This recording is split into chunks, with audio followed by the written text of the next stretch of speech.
Final match তাহলে বেঙ্গালুরু বনাম গুজরাট। শুভমন গিল কি খেললেন আপনি? রাজস্থানের বোলারদের একেবারে চিবে খেয়ে ফেললেন।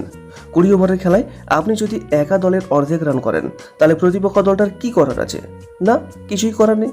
আবার একটা বছর অপেক্ষা করা ছাড়া কিছুই করার নেই। তবে রাজস্থান প্রথম ব্যাট করে ভালোই রান করেছিল।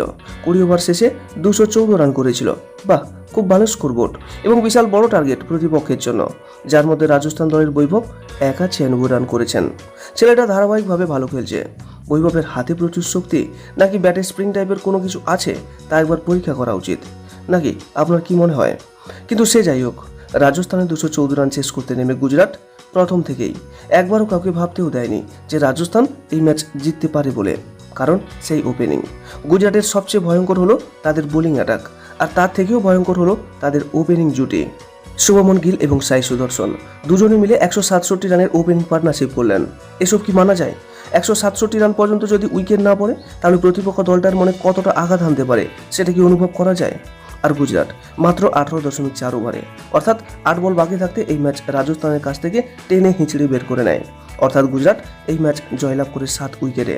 তবে খারাপ লেগেছে ছোট্ট বৈভবের জন্য, কারণ বয়সটা ছোট্ট হলেও সে তার পরিচয় দিয়ে গেলেন এক বীরের মতো। গোটা ক্রিকেট বিশ্ব মনে রাখবে তার লড়াই।